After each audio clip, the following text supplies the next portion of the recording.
Bonjour frères et sœurs et amis. Que le nom de Dieu soit béni et glorifié. Je vais vous apporter un petit message en espérant que vous allez comprendre le sens réel de cette vérité. Je vous mettrai en évidence les versets à l'appui pour bien prouver ce que nous disons. C'est écrit dans la parole de Dieu, noir sur blanc. Pour cela, on va regarder un verset. Ce verset, il y a beaucoup d'églises évangéliques dans le christianisme et qui plaçons ces versets, il y en a deux versets importants que mettre en pratique parce qu'il y a des églises qui disent que à travers de ce verset que Jésus est Dieu. Alors on va écouter ce verset et on va le méditer ensemble et on va trouver la solution pour enfin que Dieu puisse nous éclairer et surtout vous éclairer au sens réel de ces paroles qui est écrit dans la Bible. Alors, il est écrit dans Ésaïe 9, versets 5 à 6, que beaucoup de prédicateurs en prêchent à ce sujet. Voilà ce qui dit ce verset. Un enfant est né, un fils nous était donné. La domination reposera sur ses épaules, on l'appellera l'admirable, conseiller, un Dieu puissant, un Père éternel, un prince de paix. À travers de ce verset, ils disons que ce verset, que Jésus est Dieu. On va prendre un autre verset, que beaucoup d'églises aussi en parlent, c'est dans Hébreux 1, verset 9. Alors, Hébreux 1, verset 9, il écrit ainsi. C'est pourquoi, ô Dieu, ton Dieu t'a oint d'une huile au-dessus de tes frères. Ce verset-là aussi, ils plaçons que Christ est Dieu. Mais malheureusement, ces deux chapitres, ces deux versets, ne veulent pas dire cela. Pourquoi? Parce que si on médite le verset et qu'on va l'éplucher et on va les mettre en évidence pour voir quel est le sens réel de ce qui dit ce verset. Alors le verset il nous dit un enfant nous est né. Déjà, un enfant est né. Nous savons très bien que Dieu ne peut pas naître. Naître, ça représente le Christ. Pourquoi le Christ? Parce que nous avons un verset dans le Nouveau Testament, qui est dans Luc 2, verset 7, que Marie a enfanté un fils, et tu l'appelleras du nom de Jésus. Et ce verset est accompli, cette prophétie d'Isaïe, dans Luc 2, verset 7. Il y a un autre verset, vous pouvez me le regarder, c'est en Luc 1, verset 31 à 35, vous verrez que ce que je dis est une pure vérité. Le verset en disant « un enfant est né ». Et c'est Christ est né. Dieu ne peut pas être né. Nous savons bien que Dieu, il est éternel. On va continuer encore à travers de ce verset. Il nous dit aussi, un peu plus loin, dans le psaume 2, verset 7, « J'ai publié un degré. L'Éternel m'a dit, tu es mon fils, je t'ai créé aujourd'hui. » Ça veut dire que créé aujourd'hui, Dieu va créer un corps pour le Christ. Parce que n'oublions pas que Christ ne va pas exister le jour quand il est venu dans le monde, il y a 2000 ans de cela. Christ il existait bien avant, parce qu'il était engendré par Dieu dès la fondation du monde, et il est le commencement de Dieu. Christ, il est le commencement de Dieu, il est le commencement de l'éternité, et Christ, il est dans le temps que Dieu qu'il a placé. Alors, dans Hébreux 10, verset 5, il dit « Tu m'as formé un corps ». C'est Christ qui parle. « Tu m'as formé un corps ». Pourquoi que le Christ dit cela? Parce que quand Marie reçut l'Esprit sur elle, Dieu a formé un corps pour le Christ dans le ventre de Marie. Et c'est pour ça que Christ, il est venu dans le monde et la Bible dit que Christ, il s'est dépouillé. Alors, pour prouver que Christ était dépouillé, pour enfin de se dévêtir de sa royauté, de sa place royale, qu'il avait reçue de Dieu, parce qu'il était déjà dans l'éternité, et il s'est dépouillé, il est venu dans le monde, pas venir comme à l'image de Dieu, parce qu'il ne pouvait pas venir, parce que les gens l'auraient pris pour un Dieu. C'est pour cela qu'il s'est dépouillé. Alors, pour le mot dépouillé, si vous avez une Bible, vous pouvez regarder ce verset. On peut le voir, c'est dans... Voilà, on va regarder le verset, il est présent ici, c'est dans Philippiens 2, verset 7. Il s'est dépouillé lui-même en prenant la forme de serviteur. Et Christ, il est venu dans le monde, parce que Christ est venu dans le monde, pour venir dans le monde, il faut qu'il se déshabille, il faut qu'il se dévêtit de sa royauté qu'il avait auprès du Père. Parce que la Bible nous dit, dans l'Ancien Testament, il nous dit, une voix se fait entendre, Père, envoie-moi pour faire ta volonté, selon qui est écrit dans le rouleau, de venir dans le monde pour faire ta volonté. Et ça, vous pouvez le voir, c'est dans le psaume 40, versets 7 et 7 et 8. Vous verrez ce verset. C'est pour cela que il faut mettre en évidence que ce verset que dans Ésaïe 9, quand beaucoup disent que ça représente Dieu, et ça c'est faux à 100%. On va continuer encore à travers de cette parole de Dieu. Alors, comme le verset il nous dit que un fils nous est donné. Alors, un fils nous était donné, et on va voir dans le Nouveau Testament, il y a un verset qui confirme aussi dans le verset de Ésaïe 9. Alors, il est dit dans Jean 3, verset 16, Dieu a tant aimé le monde qu'il a donné, bien donné, comme le verset dit bien, n'a donné son Fils unique, afin que quiconque croit en lui ne périsse point, mais qui a la vie éternelle. Et la vie éternelle, c'est que tu connaisses, toi, le seul vrai Dieu, que Dieu a envoyé, Christ, dans le monde. Et pour cela, on va trouver encore d'autres versets pour bien prouver. Alors, Ésaïe 9, il dit bien, un fils nous a été donné. Alors, il a été donné, Jean 3,16, il le confirme, c'est bien le Christ qu'on parle, et non que ça parle de Dieu. Ce n'est pas Dieu, c'est simplement le verset et esprit, c'est que c'est le Christ. Mais on va en continuer parce que beaucoup ils disent qu'il y a un Dieu puissant. Mais pourquoi qu'il est marqué un Dieu puissant? Mais n'oublions pas, parce que la Bible, il faut rechercher d'autres Bibles pour enfin étudier des Bibles encore plus vieilles que celles qu'on a aujourd'hui, parce qu'il y a des Bibles nouvelles, mais il faut aller chercher des Bibles assez anciennes pour essayer de trouver le sens réel.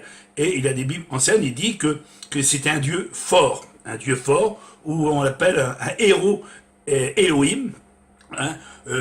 On voit que beaucoup de versions ont été mises, et des fois on ne comprend pas le sens réel de toujours de ces écritures, parce que la Bible elle parle des fois tantôt d'une manière, tantôt d'une autre, parce qu'à cause de plusieurs Bibles, parce que de génération en génération ont été touchées. Mais c'est pour cela qu'il faut demander à Dieu que Dieu nous donne l'intelligence et la connaissance de son esprit pour connaître le sens réel de ces versets. Alors il y a un autre verset qu'on va mettre en évidence, c'est que dans le verset qui dit toujours dans Ésaïe 9, il dit il recevra la domination, l'autorité. La domination, l'autorité que Christ va recevoir, la domination. Si on regarde dans Matthieu 8, 28, au verset 18, voilà ce qui est écrit. Tout pouvoir m'a été donné dans le ciel et sous la terre. Et Philippiens 2, versets 9 à 11, dit Paul, Dieu a donné tout pouvoir sur toutes les nations et sur tous les peuples. C'est bien ça que Ésaïe 9, il dit, la dominion reposera sur ses épaules. Ça veut dire que c'est lui qui va tout décider et c'est lui qui va manifester l'autorité de Dieu. On va continuer dans le sens réel de cette vérité. Alors Dieu, on dit que ce verset dit que Dieu est puissant. Mais si nous examinons bien, un Dieu puissant, mais pas le Dieu tout-puissant. Parce que Christ a reçu le don de Dieu, la puissance de Dieu, le Saint-Esprit de Dieu, et pour cela, on va examiner encore le verset. Alors le verset que dans Hébreux 1, verset 9, il nous dit « Ô Dieu, ton Dieu t'a oint, de l'Esprit ». Alors si Dieu a oint Christ de l'Esprit, en principe, on doit avoir des versets à l'appui pour prouver que Christ ait reçu l'Esprit de Dieu. Dans Ésaïe 9, dit qu'il sera un conseiller. Alors qu'est-ce que c'est un conseiller? C'est une personne qui va nous donner des conseils. Alors Dieu lui a donné des conseils à Christ, et Christ il va nous apporter ses conseils de la part de Dieu. Parce qu'on va voir des versets à l'appui pour prouver cela. Alors qu'est-ce que c'est un conseiller? Et pourquoi que Isaïe dit il sera un conseiller? Alors, on va voir dans Ésaïe 11, verset 2. Il dit, bien, l'Esprit de l'Éternel reposera sur lui. L'Esprit de l'Éternel reposera sur lui.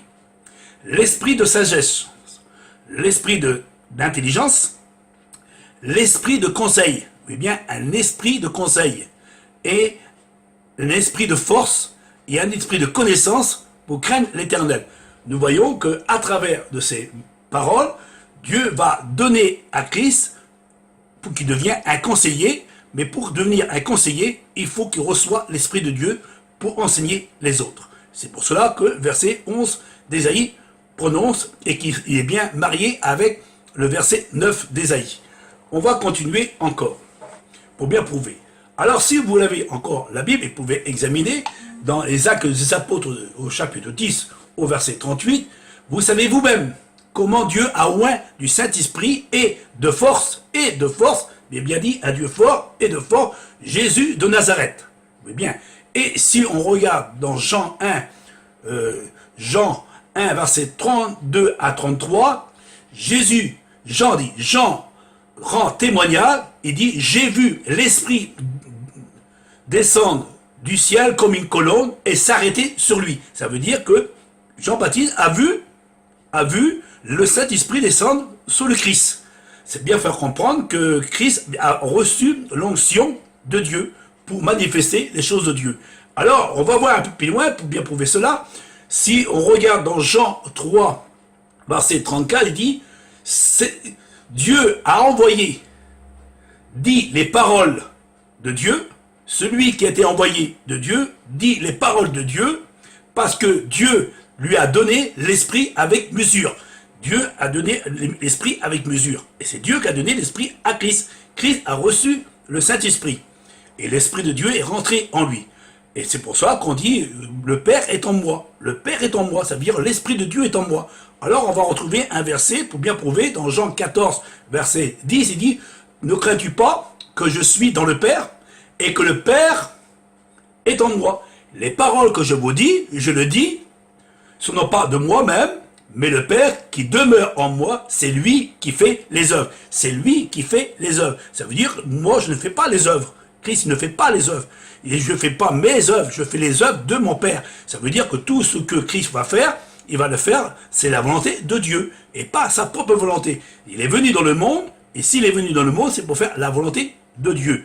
Et c'est pour ça qu'il dit bien le verset, on le voit, il est dans Jean 14, 6, dans Jean 14, verset 10. On va continuer pour bien prouver ce que la parole de Dieu nous dit, à travers de ce verset que dans Ésaïe 9 et dans Hébreux 1, verset 9, pour prouver que Christ n'est pas Dieu, mais simplement que Christ, il était envoyé de Dieu, qui a reçu l'autorité de Dieu en lui. On va continuer. Alors il y a un verset qui dit, dans le psaume 2, verset 6, il dit, c'est moi qui ai oint mon roi. Christ est un roi. Dieu a oint de l'esprit sur Christ. Christ, il devient un roi parce que c'est Dieu qui lui a donné l'onction. Et le mot oint veut dire Christ. Christ veut dire oint. Alors, c'est pour ça que Christ, quand il était dans le Nouveau Testament, quand la Samaritaine a disait, oui, nous savons que le Christ devait venir et va nous enseigner toutes choses. Et Christ a dit, c'est moi qui te parle, je vous le dis en vérité, sera ni à Jérusalem, ni sous la montagne. Les vrais adorateurs adoreront le Père en esprit et en vérité. Je suis venu pour faire la volonté de mon Père, et tout ce que je fais, je ne le fais pas de moi-même, parce que le Père demeure en moi, et je fais les œuvres de mon Père, et je manifeste l'autorité de l'Esprit de Dieu qui est en moi. Et je manifeste ta parole. C'est pour ça qu'il dit, j'ai manifesté ton nom. Et Christ, il a dit clairement à travers de la parole de Dieu. Pour cela, on peut examiner des centaines et des centaines de versets. On va continuer pour prouver que Christ qui n'est pas Dieu, mais qu'il est le Fils de Dieu, mais Dieu va lui donner l'autorité. Pourquoi qu'on dit « Oh Dieu, ton Dieu, t'a oint de l'Esprit ». Alors, on va continuer pour prouver bien cela. Alors, il y a un verset dans la Bible qu'on va mettre en pratique. C'est dans Exode 7, verset 1. On va prendre un homme, parce qu'il y a beaucoup d'hommes dans la Bible qui sont prenés pour des dieux. On voit beaucoup autrefois les Grecs, les Romains, les Syriens, les Babyloniens, et l'Égypte. Beaucoup se prenaient pour des dieux et des fils de Dieu. Mais c'est pour cela que Dieu va envoyer Moïse chez le Pharaon, et il va lui dire un mot, une parole, que vous pouvez mettre en pratique, et vous pouvez la regarder dans la Bible. C'est marqué, noir sur blanc, c'est dans Exode 7, verset 1er. Dieu dit à Moïse, je te fais Dieu. Alors, en plus forte raison, si Christ, il est du ciel, est qu'il est descendu du ciel et que Dieu va lui donner aussi l'autorité, comme il a donné l'autorité à Moïse, il a dit à Moïse, va chez le Pharaon et je te fais Dieu. Et Moïse, quand il était chez le Pharaon, il est venu pour libérer le peuple de l'esclavage. Et si on regarde un peu la vie de Moïse et la vie du Christ, Moïse était un médiateur et Christ aussi c'est un médiateur. Moïse était le messager par excellence, Christ aussi c'est un messager par excellence. Moïse, Dieu l'a déclaré comme Dieu, Christ aussi, Dieu l'a déclaré comme un Dieu. Et c'est pour cela que on manifeste pas parce que nous sommes Dieu, mais nous manifestons Dieu parce que Dieu est en nous. Et Christ avait Dieu en lui, comme Moïse avait Dieu en lui. Parce que quand il est descendu de la montagne, la Bible nous dit que son visage était rayonné de lumière, comme le Christ a été transfiguré devant ses disciples dans le Nouveau Testament. Pour bien prouver que quand nous avons reçu la puissance de l'Esprit de Dieu, nous devenons comme des dieux. C'est pour ça que Christ va exprimer à travers de la parole de Dieu. Alors, on va continuer sur les regards, que Moïse reçoit l'autorité de Dieu, et Dieu dit à Moïse, je te fais Dieu. Alors, il devient un Dieu. Alors si on placerait les humains comme des dieux, on aurait beaucoup à t'en adorer. Mais malheureusement, il n'y a qu'un seul Dieu uni, parce que le Christ le dit à travers de sa parole, quand les pharisiens et les scribes l'ont éprouvé, il a dit, qu'est-ce qui est écrit dans la loi? Et Christ a dit, il est écrit dans la loi, tu adoreras ton Seigneur ton Dieu de tout ton cœur, de toute ton âme, de toute ta foi, de toute ta pensée, et tu aimeras ton Seigneur ton Dieu de tout ton cœur, et tu lui serviras lui seul, car Dieu est unique. Christ, il dit bien. Et même, on voit à travers de tous les évangiles, que Christ, il parlait toujours de son Père et de son Dieu, pourquoi? Parce que lui, il n'était pas Dieu, il était le Fils de Dieu. Et pour cela, il y a des versets dans la Bible qui prouvent cela, parce que quand on voit que un jour, ses disciples sont réunis autour de Jésus, et Jésus va leur poser une question à ses disciples. Il dit, qu'est-ce que suis moi, le Fils de l'homme? Alors les disciples se posaient cette question en disant, mais qu'est-ce qu'il dit? On ne comprend pas trop. Alors il dit, mais on a entendu parler que par certains que tu étais Jérémie, et d'autres on dit que tu es un prophète. Mais Christ, il dit, et le Christ va dire, mais qu'est-ce que je suis, moi, qui vous parle, que je suis? Et Pierre va ouvrir la bouche, il va s'exprimer, il va donner une révélation de la part de Dieu. Il va dire, tu es le Christ, le roi de Dieu, le Messie de Dieu, celui qui devait venir dans le monde. Et tu es le Christ du Dieu vivant. Il a bien dit, le Christ du Dieu vivant. Et Christ a dit, ce sont les paroles que tu dis, ne sont pas les paroles humaines, ce sont une révélation de mon Père. C'est mon Père qui a parlé à travers de ta bouche. Alors vous, chrétiens ou serviteurs, si vous dites que Jésus est Dieu, vous êtes plus fort que Dieu, parce que Dieu a prophétisé, a parlé à travers de la bouche de l'apôtre Pierre en disant que Christ n'était pas Dieu, mais le Fils de Dieu, le Messie. C'est pour ça qu'il dit le Messie. Le Messie, ça veut dire celui qui est loin. C'est le loin de Dieu. C'est le plus grand des plus grands que Dieu a donné toute l'autorité à son Christ. Et Christ, il vient avec la puissance de Dieu. Et c'est pour ça qu'on dit, oh, on dirait, quand il manifeste, on dirait un Dieu. Mais il manifeste un Dieu parce que son Dieu est en lui et il manifeste les œuvres de Dieu comme un prédicateur. Quand il prêche l'évangile, et il prêche, soi-disant qu'on guérit des malades, ou on pose les mains aux malades pour que les malades puissent recevoir la guérison, ou soit on pose les mains pour les gens qui puissent être baptisés du Saint-Esprit, ainsi de suite. Ben, pourquoi? Parce que nous manifestons, non notre propre autorité à travers nos mains ou à travers notre bouche, mais on manifeste ce que Dieu nous a donné, le ministère. Nous avons un ministère à l'intérieur. Et le ministère, c'est un ministère vivant. Et le ministère vivant, c'est l'Esprit de Dieu. On manifeste l'Esprit de Dieu. C'est pour ça on devient des oints aussi, comme le Christ. Mais Christ est au-dessus de tout, parce qu'il dit bien, ô Dieu, ton Dieu, tu es au-dessus de tes collègues, au-dessus de tes frères. Ça veut dire que nous, on ne peut pas être au-dessus du Christ. Christ, il est plus haut que nous. Pourquoi? Parce que la Bible dit que la femme, elle est soumise à l'homme, et l'homme est soumis à Christ. Et Christ est soumis à Dieu. Chacun à sa place. C'est pour ça que Christ a été soumis au Père, et nous sommes soumis à Christ parce que nous manifestons l'autorité que ce Christ a manifestée. C'est pour ça que Christ a manifesté l'autorité de Dieu, comme nous manifestons l'autorité du Christ, que Christ nous a donné le ministère du Père. Il a dit, tout ce que je vous enseigne, ça vient du Père. et les œuvres que je fais, ça vient du Père. Et vous devez faire de même aussi, de manifester tous ces oracles, tous ces enseignements, toutes ces doctrines que j'ai reçues de mon Père. Je vous la donne et c'est à vous aussi de la proclamer. Pour enfin que vous puissiez faire la volonté de mon Père comme moi j'ai fait la volonté de mon Père. On va continuer sous les regards du Seigneur. Alors le verset Hébreu 1, verset 9, il dit « C'est pourquoi, ô Dieu, ça veut dire à Jésus, ton Dieu t'a oint d'une huile au-dessus de tes frères. Et si nous voyons que Dieu, si on réalise un peu dans notre tête, nous savons bien que Dieu ne peut pas se oindre lui-même.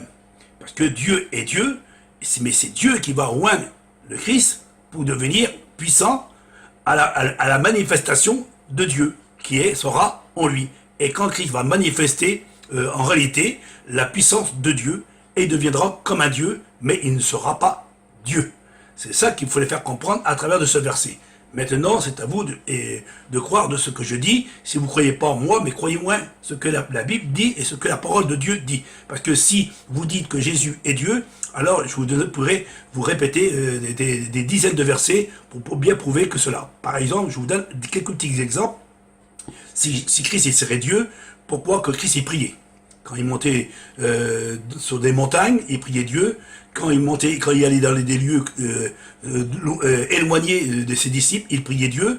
Et quand il était à Gethsémane, il priait Dieu. Et quand il était sous la croix, il priait Dieu. Et quand il priait pour Lazare, il priait Dieu. Nous voyons qu'il priait beaucoup le Père. Parce qu'il disait, tout ce que je fais, je ne peux pas le faire de moi-même, mais le Père qui est en moi, il faut qu'il soit glorifié. Enfin, que moi, je puisse glorifier le Père et que le Père me glorifie en moi. C'est pour ça que le Christ a manifesté la puissance de Dieu qu'il avait en lui. Parce que la Bible nous dit, clairement, à travers des dizaines de versets, vous pouvez regarder dans la Bible, parce que la Bible, elle parle clairement, mais c'est à nous de mettre les versets à sa place. Alors pour cela, on va en regarder encore. Alors, on va prendre un autre verset pour bien prouver. Alors, dans Ésaïe 61, verset 1er, « L'Esprit du Seigneur éternel est sur moi, car l'Éternel m'a oint. » C'est bien un verset que c'est Dieu va oindre le Christ. Il dit bien dans Ésaïe 61.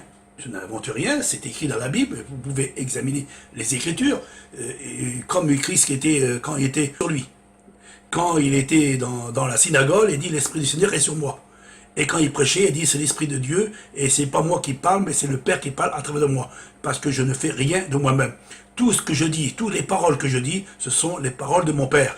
Je ne parle pas de ma propre autorité, mais je parle de l'autorité de celui qui m'a envoyé. Je ne suis pas venu de moi-même, c'est lui qui m'a envoyé. C'est pour ça que le Christ a dit, je suis venu dans le monde, parce que le Père il m'a envoyé pour enfin faire les œuvres de mon Père, et pour enfin éclairer les gens, de les attirer au Père, parce que Christ il est venu faire connaître Dieu.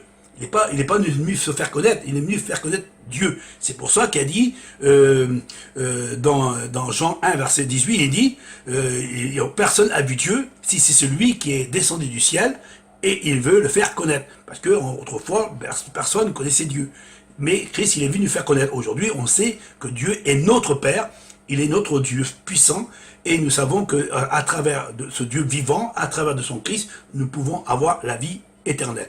Et la vie éternelle, qui disait le Christ, la vie éternelle, c'est une connaisse, toi, le véritable Dieu. Si nous n'avons pas le Dieu véritable en nous, on ne peut pas avoir la vie éternelle. C'est pour ça que le Christ est bien venu dans le monde pour bien nous éclairer.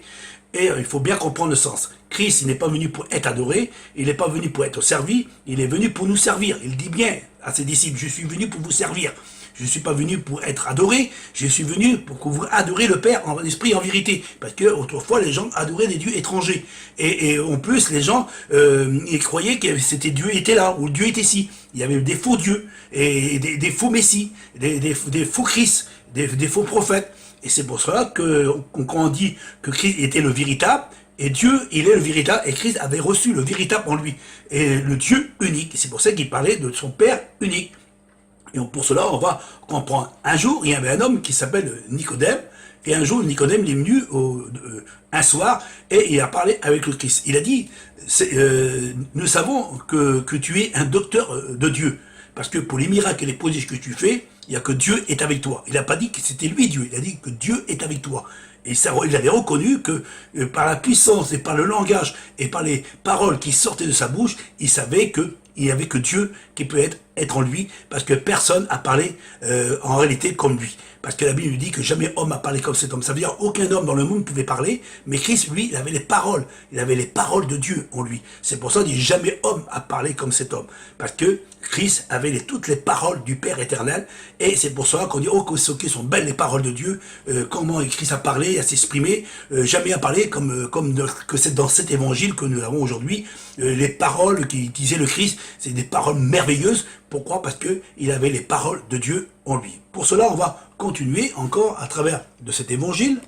Alors, il y a un verset qu'on peut mettre aussi en pratique, parce qu'il est important, c'est que quand on voit à travers de la parole de Dieu que Dieu nous fait comprendre le sens réel de cette vérité, dans Jean 3, verset 13, il est dit « Personne n'est monté au ciel si c'est celui qui est descendu du ciel ».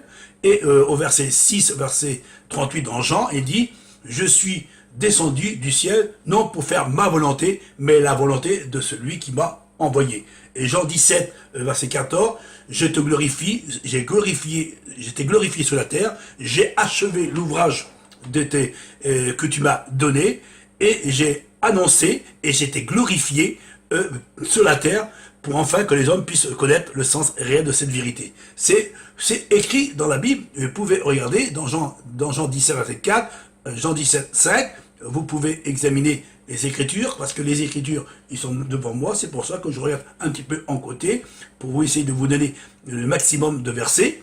Alors, si vous comprenez le sens réel de cette vérité que je vous ai apportée, j'espère que vous comprendrez le sens réel de ces Écritures, dans Ésaïe 9 et dans Hébreux 1, verset 9, qui parle en soi-disant que certains prédicateurs, certains prêcheurs disent que ces deux versets représentent que Jésus est Dieu. Mais malheureusement, ce n'est pas de cette façon que ça a été écrit, parce que si on médite tous ces versets, je vous donnerai des références, des versets à l'appui pour bien prouver ce que je dis de la part de Dieu, parce que il est important de mettre la parole en pratique, parce que en réalité, quand on examine toutes ces Écritures, nous voyons bien que Christ n'est pas Dieu. À 100%, Christ n'est pas Dieu, mais le Fils de Dieu.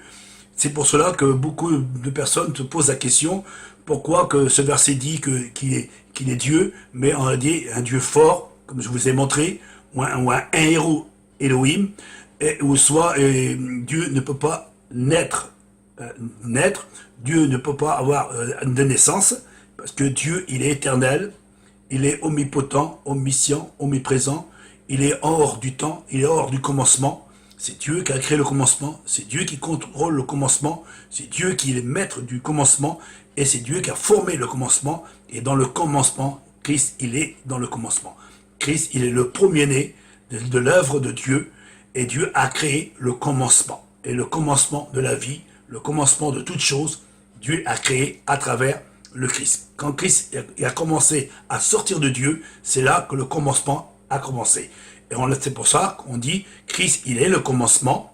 Christ, il vivra au siècle des siècles. Christ sera dans l'éternité et Christ vivra éternellement. Mais Dieu, il n'est pas éternellement. Dieu, il n'est pas qui va vivre les siècles des siècles. Dieu, il n'est pas de commencement. Dieu, il est en dehors de tout ça. Et il contrôle toutes ces choses-là. Et Christ, il travaille dans l'harmonie de son Père. Dieu a mis toutes choses entre ses mains. C'est pour ça qu'il porte l'image du Dieu invisible. Ça veut dire Christ, il y a la ressemblance de Dieu. Et quand il y a la ressemblance de Dieu, c'est pour ça, la Bible nous dit que Christ s'est dépouillé pour pas montrer l'image du Dieu invisible qui possédait sur sa vie, ce rayon de lumière, ce rayon de puissance de Dieu sur lui, et s'est dévêtu pour enfin devenir un homme sur la terre, pour proclamer le véritable Dieu. Et c'est pour cela, quand il reviendra sur les nuits du ciel, la Bible dit que Christ, quand il viendra, et il viendra comme un soleil levant, et il viendra dans toute sa puissance, comme une éclair, par sa puissance, lumière, que Dieu lui a mis en lui. C'est pour cela qu'la Bible dit que Christ, je suis la lumière du monde, c'est pour ça qu'il est venu nous éclairer, et comme nous sommes aussi des enfants de lumière, nous sommes attirés par la lumière, comme Christ il est attiré par la lumière de Dieu. Dieu est lumière, Christ est lumière, nous sommes des lumières. C'est pour ça que dire chacun à sa place, comme on dit, la femme elle est soumise à l'homme est soumis à Christ, et Christ est soumis à Dieu. Chacun à sa place, et Christ ne sera jamais Dieu. Parce que à travers de ces évangiles, à travers la parole de Dieu, si on a vu toutes ces expressions de la Bible, il dit bien que ô Dieu, ton Dieu t'a oint d'une huile. Nous savons bien que Dieu est esprit, Dieu ne peut pas se oindre lui-même, parce que c'est Dieu qui a voulu que Christ soit un Dieu partiel, comme Moïse était partiel, parce que Moïse avait été aussi devenu Dieu, et dit je te fais Dieu, et Dieu a dit je te fais Dieu aussi, et c'est pour ça que les gens, quand ils voyaient le Christ faire des miracles et des prodiges, ils croyaient que c'était Dieu, comme Moïse aussi, autrefois, ils ont cru que c'était un Dieu, mais en réalité, c'était un homme. Dans cet homme, il avait Dieu en lui. Comme Christ, il avait Dieu en lui. C'est pour cela qu'il a dit, celui qui me voit a vu le Père. C'est pas le visage, parce qu'on ne peut pas voir Dieu, mais on peut voir les œuvres de Dieu en sortant de nous-mêmes. Et quand Christ il a manifesté l'autorité de Dieu, il a ressuscité les morts, il a fait des miracles extraordinaires, et il est mort, il est ressuscité, maintenant il est à la droite de Dieu, et il reviendra quand Dieu le voudra, qu'il puisse venir dans le monde au jour de son avènement. Mais il ne connaît ni le jour ni l'heure. Et en plus, il a été oint par Dieu. Tous les versets dans la Bible nous confirment, et toute la parole de Dieu nous montre que cette vérité. Que Dieu vous bénisse à travers ce